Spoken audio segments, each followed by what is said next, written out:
Welcome Faruskis to another Davinci Resolve tutorial. Now in this episode, I'm sorry, I can't do it. I can't be that boring teacher, dude. So in the last episode I realized I may have started off on the wrong foot of my Davinci Resolve tutorials. Maybe I should have started with something a little bit more basic, so I could show people how to use Davinci Resolve before doing something as complicated as changing a voice. The only reason I got to that conclusion is because some of my friends told me. So today I'm going to teach you guys the raw basics of Davinci Resolve. Raw! Yes, Gordon. I know. Anyway, let's get started.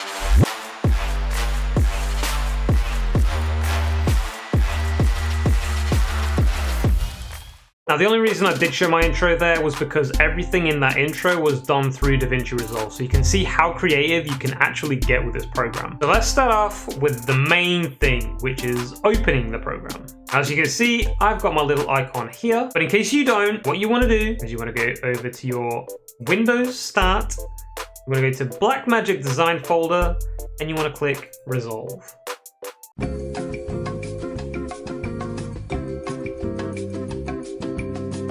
Then when it finally decides to open, you're going to be greeted with this screen here. This is basically where all your projects are going to go once you've saved them. If you guys are just starting out, then obviously you have no projects. So what you want to do is you want to start one. You can either double click Untitled Project or click on New Project. So let's go ahead and do that. Once you do, you can name your project. Let's just name this one just Project because, you know, we're creative. Once that happens, boom, you're in Resolve. Now kids, the most important thing in Davinci Resolve is to save. Always save. And I'll tell you why. Davinci Resolve likes to crash. But how do I save, Faruski? Well, don't worry. I'm going to tell you. There's two ways you can save.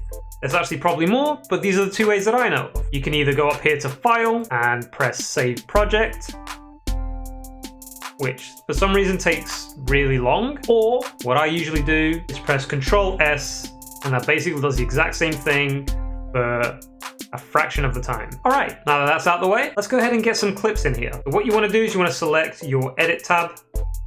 This is basically where all the magic is going to happen. Maybe not all of it, but most of it. Over here is your timeline. Anything that you want to edit, you will insert here. And then over here is your media pool. So here is where you want to add anything that you want to add to your video. And that could include clips, music, sound effects, whatever you want to select, pop it in here and you can add it to your timeline. Again, there's two ways that I know of doing this. The first way being File, Import Media, and let's just select Bloodborne, because Bloodborne is life. Once you do that, you're going to be greeted with this box here. Now, I always recommend you change your frame rate to the same rate as your video, because if you don't, there's a high chance that your videos will become very choppy. So let's go ahead and change that. We can now edit this little clip here, but not yet. Not yet. I'm going to show you the other way that you can import your media into this media pool. And basically to do that is you just, drag whatever you want into the media pool. So we want to go to clips. I'm going to use this Dragon Ball one, and there we go.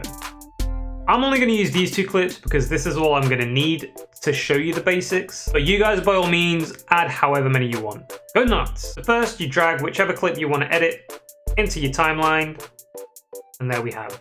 So anything that is in your timeline will be your video. Because I want to add both of those, I'm going to zoom out here so I have a better view of the whole timeline, and then I'm going to add this bad boy into the mix. And look at that, we can now make a video with two clips.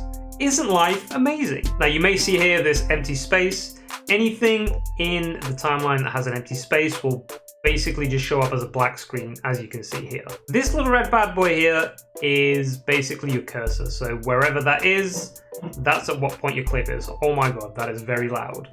Another thing you can do, if you want to turn the volume down of your clips, then you search for, there's a very fine line. I'll zoom in so you guys can maybe see it better.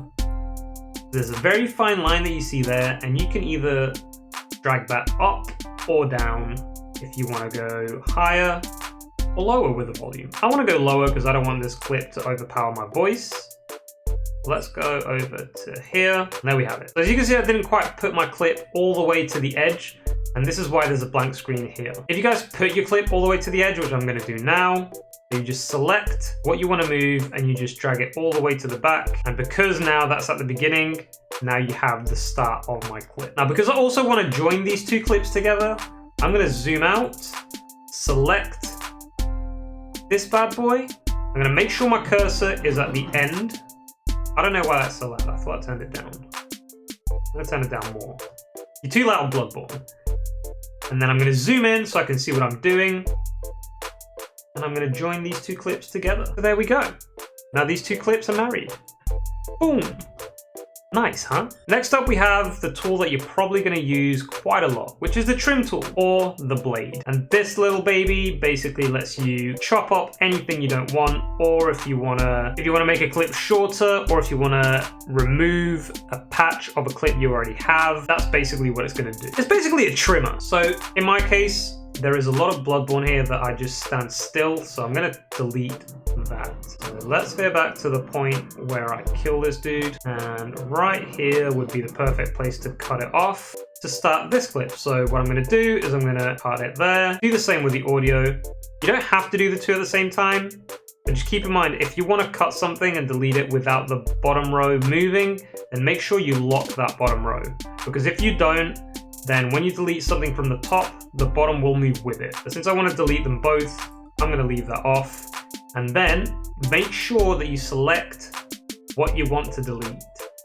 And then just press delete. And voila, done. Now another thing you can do is, if you want to cut something, but not have the clip that's in front stick to the end, you can basically cut, select, make sure this little icon here is turned off. And then when you do delete something, it stays there. So like I said before, as you could see, when I deleted something from the top, the bottom dragged as well. Again, if you don't want that to happen, you can either lock that tab like so, or also make sure that this little icon is turned off. Now I don't want to do that, so I'm going to go back and retract what I did. Again, there's two ways you can do that. You can either go up here, press edit and undo, or again, there's a command which is a lot faster, which is Control and Z. Basically, that will let you backtrack every step that you made. Okay, so I still think the Bloodborne clip is a bit too big, so I'm just going to trim it down a little bit more. So I'm going to, again, like I said, trim, select, and delete. And there we have it. So basically, my timeline now looks exactly like this.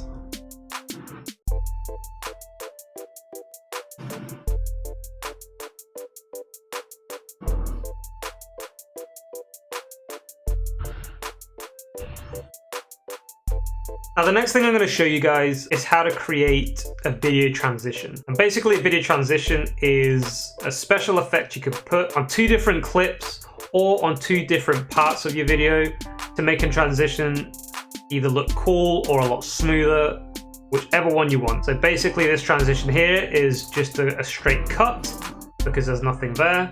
We're going to change that to something else. If you don't have them already, then you go up here and you click on Effects Library.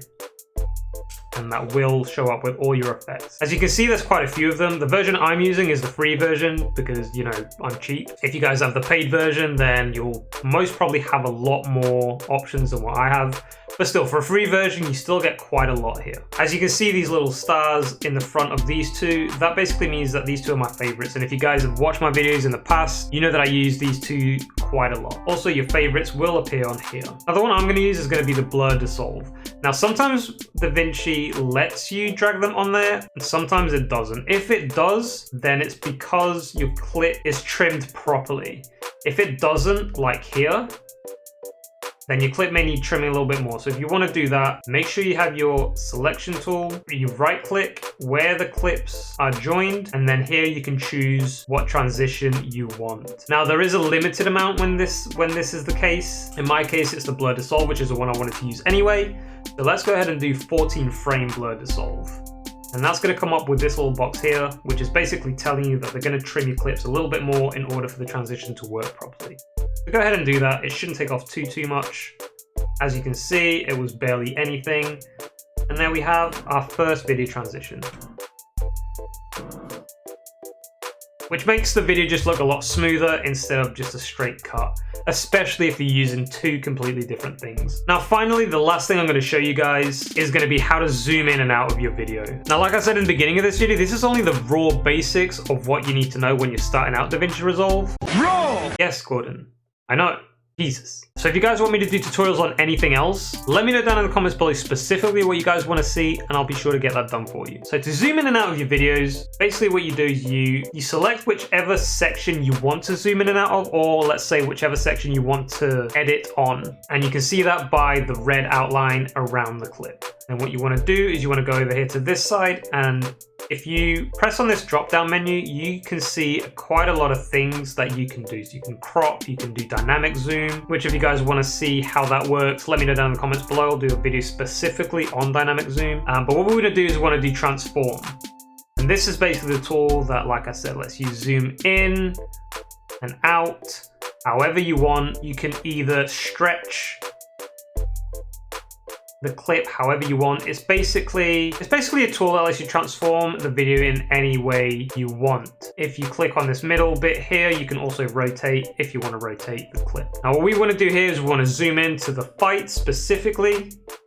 So be careful here, because if everything is selected, then it's going to zoom in on everything. So because I just want the bit with the fight, well, let's just say I just want this bit with the Kamehameha wave. I'm going to go to the point where the Kamehameha wave starts, which is right here. So I'm going to trim this section, and then I'm going to see where it ends, which is here. So I trim it there. And then, as I said before, guys, be sure you select the part that you want to transform, because if you select this bit and the cursor is on here, you're still going to see it move, but you're going to see no changes, because what you're changing is where the outline is, not where the cursor is. The cursor is mainly for you to see at what point in the video you're on. If you can see here, you can see the box moving around. Nothing's happening because we're not on that, because the cursor isn't on where the video is being transformed. So if we change it over to where the video is being transformed, you can see that it's already changed. So be very careful with that. There's been a lot of times that I've done this and I've not picked the right section and I had to go over and do it again, and it's pretty frustrating. If you guys get used to doing these things and getting used to these things early, it's going to be a lot better in the long run, trust me. So like I said, we didn't want to do anything to this side of the clip, so let's go ahead and do Control-Z to put the clip back to how it was, and then let's be sure to select what we want to edit. And after that, let's put our cursor on there so we know exactly what we're doing and how we're doing it. So to zoom in, you simply grab one of the corners and just stretch it out as much as you want. You can also move the clip in however way you want, with what specific area of the clip you want. So this should be good enough. So let's go back and have a look at how it looks. And there we go. And that is basically the raw basics. Raw! God damn it, Gordon. I know, of Davinci Resolve. Like I said before, guys, let me know down in the comments below what other tutorials you guys would like to see. Also, let me know if you did enjoy this video, and if you did, consider leaving a like. It really helps me out a ton. And also, for more content like this and gaming videos, be sure to subscribe. I want to also thank all my patrons for supporting the channel in the most generous way possible. If you guys want to become a patron as well and get access to exclusive perks, click on that link just down below in the description and become a patron today. If you guys want to follow me on my social media, all my links are down below in the description as always, as well as my Discord channel. And that was it for this video, Faruskis. I hope you enjoyed it. I will catch you guys in the next one. Guy Faruski out.